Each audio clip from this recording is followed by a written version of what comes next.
everybody. I hope you all are having a great day. Today we are going to be talking about planting trees and planting, well, roughly everything. So we're going to be doing a little bit of discussion to start out with our class, and then we are going to head outside to start planting. So our first question of the day I want you guys to think about is, why would we plant trees? What is the purpose of this? What do you guys think? We've talked a little bit about this in class, but I want you guys to stop the video, kind of think of a few, and then we're going to talk about them. So now that you all have had a chance to think about why we would plant plants or plant trees, we're going to talk about it a bit together. So I have a few examples up on the board. They are that trees or plants help to prevent erosion from occurring or from getting worse. They help provide habitats for animals or any sort of wildlife, and they also provide shade. We like shade. Keeps an area cool, and being here in Maryland, we really don't like the humidity, and shade and a breeze is a lovely thing. So now that we've decided that we're going to be planting, the next step is choosing your tree.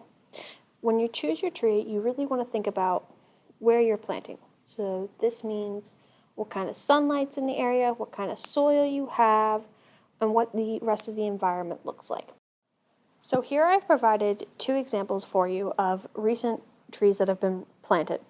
On the left, you're going to see a grove of mangroves that was protected. These guys were planted for shore protection. So this was to keep erosion from the shore going into the sea. On your right-hand side, you're going to see a group of maple trees planted. This happened shortly after a fire where people went out and planted these trees to help reestablish the environment. So now that we've talked about why we have chosen our trees and we've seen a few examples, let's head outside and I can walk through the process of planting a tree. So now that we're outside, today we're actually going to be planting pachysandra. A little bit of background for you. Pachysandra is a ground cover plant. We use it right in this instance to protect the area that we're covering from further erosion than what's going on. Can anybody tell me any other plants that you think would stop erosion? Or even name one of the trees that you think would help? Pause the video now and think of a few. All right, guys. So now we're going to go through the process of actually planting one of these pachysandra plants. We have our trowel, we have our pachysandra, and we have our dirt. See, the soil is a little wet right now, so it's going to be a little easy to go. There was a few rocks, so we're just going to toss those away so they're not in the area. The first thing you're going to want to do is dig a hole. You can see that I'm a little bit spaced out from the other pachysandra that I've planted, and this is just so the pachysandra has room to grow. And I'm using my trowel to dig a hole. You can see there's also a bit of roots here, so I'm moving those out of the way as well.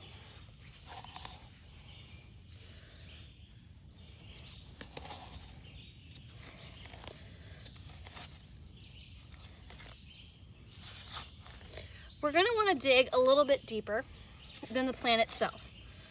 The reason we're going to do this is because we're going to backfill our hole a little bit with soil that came with the plant. The reason we're doing this in this particular case is because this ground doesn't have enough nutrients for the soil, for the pachysandra to start out with. So we're going to be adding that too. You don't have to do this when you plant all types of them.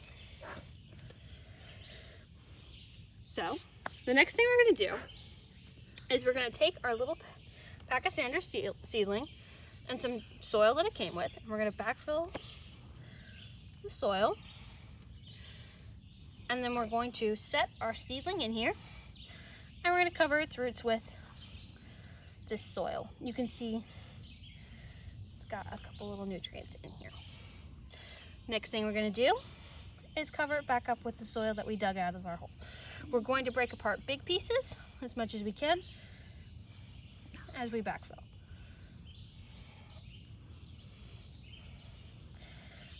You don't want to push down too much as you fill your hole back in, because you want to allow the plant to be able to grow its roots and not be pressed in there too much. But we're going to press a little bit.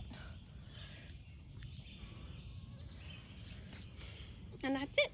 You've planted a piece of pachysandra. one thing we're also going to do in this case is we're going to add mulch.